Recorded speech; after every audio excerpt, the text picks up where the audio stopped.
Prefacio. Actualmente se escribe mucho sobre el tema de los demonios, pero pocos libros tratan en forma detallada los aspectos prácticos de la liberación de los espíritus demoníacos. Este libro se presenta a partir de un punto de vista práctico y pretende principalmente servir como una guía para la liberación. La Iglesia está cada vez más consciente de la necesidad de este ministerio que representa una faceta en la obra restauradora del Espíritu Santo para la Iglesia de nuestros días. Este libro también es un llamado de trompeta a la lucha espiritual completa. La Iglesia y el creyente individual deben superar el concepto de la liberación personal y pasar al de la batalla espiritual contra las potestades espirituales llamadas huestes de maldad en las regiones celestes. Efesios 6:12. Aquí, pues, hay algunas respuestas para llevar a cabo la liberación y la batalla espiritual. Agradezco, con profundo reconocimiento, la influencia que el Dr. Derek Prince ha tenido en mi ministerio. Muchos de los principios de liberación que se comparten en este libro son producto de sus sanas enseñanzas fundamentales. Deseo también expresar mi gratitud al Dr. Prince por el permiso para citar su oración de liberación. Asimismo, manifiesto mi reconocimiento a Philip K. Brown y a la señora Margaret E. Rudy por la lectura de las pruebas del manuscrito. Los nombres y las iniciales de todas las personas mencionadas como ejemplos de liberación se han cambiado a fin de evitar cualquier posible reconocimiento. Todas las citas de las Escrituras son de la versión Reina Valera de 1960, a menos que se indique otra fuente. Introducción. Un pastor que aprende a coger las arañas en vez de solo limpiar las telarañas ahora, más que nunca antes en la historia de la Iglesia en las naciones de habla hispana. Se necesita el ministerio de la verdadera liberación espiritual. Se nos ha hablado hasta el cansancio de la teología de la liberación, cuyo objetivo es buscar la liberación social de la Iglesia en el tercer mundo destruyendo las clases sociales. Pero esta no es la liberación verdadera como la enseñó Jesucristo. Se necesita el ministerio del poder del Espíritu Santo para librarnos del dominio y de la manipulación satánica que durante siglos han reinado sobre la Iglesia.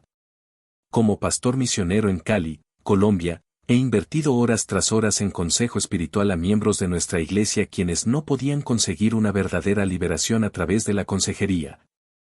Porque estos creyentes necesitaban más que el consejo sabio, más que la exhortación o que la imagen paterna de quien les diera el consejo y les diera orden a sus vidas, diciéndoles qué debían hacer. El discipulado individual no puede reemplazar al ministerio de la liberación espiritual. Hay personas que necesitan el poder del ministerio de liberación del Espíritu Santo, y no importa cuánto tiempo de consejería personal tuvieran conmigo si yo, como su pastor, no podía llegar hasta las raíces invisibles espirituales de su situación. No era suficiente repetirles cada vez lo que debían y no debían hacer, pues su necesidad primordial era ser libres por medio del ministerio de liberación del Señor Jesucristo. Un día, el Señor me mostró lo que realmente estaba haciendo con mis sesiones de consejería. Me mostró que solo estaba barriendo telarañas que volvían a aparecer continuamente porque eran el fruto visible de un problema espiritual más profundo. Era necesario, en estos casos, identificar primero a la araña, la raíz espiritual de todo problema, para no pasar el tiempo barriendo las telarañas que había en las vidas de la congregación. Hay muchos pastores que se agotan tratando de lograr cambios en las vidas de creyentes sinceros, sin saber que el control espiritual de estos está bajo el dominio de las arañas, demonios. Todo cristiano renovado desea vivir una vida santa, pero muchos no pueden lograrlo sino hasta que, por medio de la liberación, haya sido roto el yugo del hombre fuerte que los ha tenido cautivos por las experiencias y situaciones de su vida pasada que permitieron la entrada a espíritus inmundos que contaminaron sus cuerpos y mentes. Satanás es mucho más que solamente una influencia o un desorden de conducta que afecta la vida de cristianos. Aunque su empeño es que la Iglesia así lo crea y siga en su estado de ignorancia o engaño acerca de la verdadera presencia suya en la vida de muchos cristianos carnales. Satanás es un ser que tiene personalidad, que fue arrojado de los cielos juntamente con la tercera parte de los ángeles del Señor, a quienes engañó de la misma manera en que, hoy día, engaña a muchos cristianos y al mundo entero. El ministerio de liberación no es solamente para un grupo especial de cristianos que tengan problemas espirituales. De ninguna manera. El ministerio de liberación del Señor Jesucristo es su ministerio inicial para todo nuevo creyente para hacerlo libre de toda fuerza espiritual que lo aprisiona y no le permite crecer ni madurar en Cristo. El primer paso básico que todo cristiano debe tomar en su vida renovada es el de la liberación para ser limpiado de toda contaminación de presencias espirituales malignas que hayan estado dentro de sí desde antes de haber recibido a Cristo. Estos espíritus inmundos tienen acceso y entran en vidas a través de experiencias personales que haya habido por pecado y desobediencia. Muchos entran durante los años de niñez y adolescencia, por medio de abusos y rechazos de que fueran víctimas algunas personas. ¿Puede ser poseído un cristiano? No. Un cristiano no puede ser poseído porque posesión significa ser dueño de, y Jesucristo es el dueño de todo cristiano, no el diablo. En 1 Corintios 6:20 huid de la fornicación, porque habéis sido comprados por precio. En el Nuevo Testamento la palabra no era posesión, sino estar bajo la influencia de un demonio, o tener un demonio afligiéndole. Los demonios están en el cuerpo del cristiano tal como cualquier enfermedad y no en su espíritu. Muchas veces estamos tratando de disipular el demonio en un cristiano que no quiere ser discipulado. Debemos crucificar la carne pero echar fuera los demonios. He tratado de crucificar un demonio y echar fuera la carne y esto solamente frustra a la persona. El ministerio tripartita de Jesucristo. Salvador, liberador y sanador para la necesidad tripartita del hombre, en su espíritu, alma y cuerpo. El hombre es un ser tripartito, de espíritu, alma y cuerpo.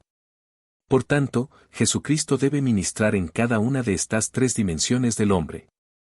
Algunas personas creen que es contradictorio decir que un cristiano necesita ser liberado de la presencia de un demonio en su cuerpo. Si esta teoría fuera acertada, deberíamos decir que es también contradictorio que los cristianos tengan cáncer u otras enfermedades.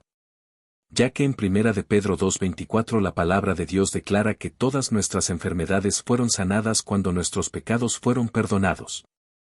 Los demonios pueden ocupar el mismo lugar o el mismo espacio que ocupa en nuestro cuerpo la enfermedad cancerosa. Los demonios no habitan el espíritu del cristiano, pues éste fue regenerado en el instante del nuevo nacimiento. Es el Espíritu Santo quien habita el espíritu del cristiano y está en unión con él, pero el Espíritu Santo no está en unión con el cáncer ni con los espíritus satánicos que habitan el atrio exterior del hombre, que es su cuerpo. Recordemos que cuando Jesús limpió el templo, echó fuera a los mercaderes del atrio exterior, no del lugar santísimo. La Biblia nos enseña que el hombre es el templo del Espíritu Santo. El lugar santísimo del templo de Jerusalén representa el espíritu del hombre, el lugar santo, o atrio intermedio del tabernáculo, representa el alma, y el atrio exterior representa el cuerpo.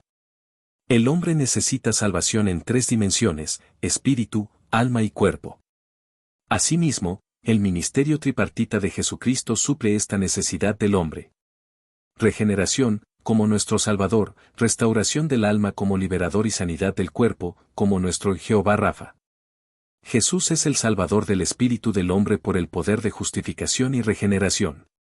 Al nacer de nuevo por medio del Espíritu Santo, aunque el cristiano recibe regeneración de su espíritu, muchas veces permanecen en su cuerpo desórdenes y enfermedades físicas.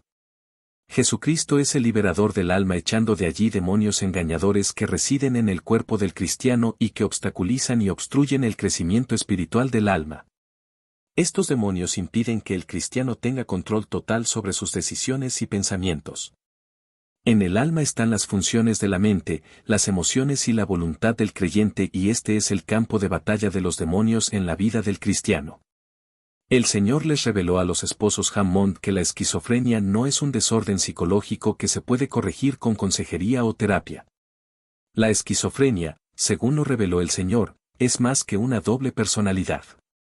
Se trata de la existencia de dos personalidades distintas e individuales, una, la personalidad real y la otra, la personalidad de un demonio que se esconde detrás de la personalidad real, fingiendo serla. En este caso, la víctima es un prisionero en una guerra espiritual. El engaño consiste en que la víctima cree que esta segunda personalidad es realmente una parte de la suya y por lo tanto, nunca podrá ser verdaderamente libre sino hasta cuando el ministerio de liberación de Jesucristo pueda penetrar más allá de la telaraña de confusión y destruir a la araña. Por muchos años en mi ministerio de pastor, pasé largas horas limpiando telarañas por medio de lo que parecía ser consejo sabio y exhortación. Pero ahora, he aprendido que debo buscar y encontrar a la araña por medio del don de discernimiento de espíritus y echarla fuera en la autoridad del nombre de Jesucristo. Por el ministerio de liberación para que el Espíritu Santo pueda poner, realmente, en libertad a los cautivos. Pastor Randy Macmillan, Iglesia Comunidad de Fe, Colombia.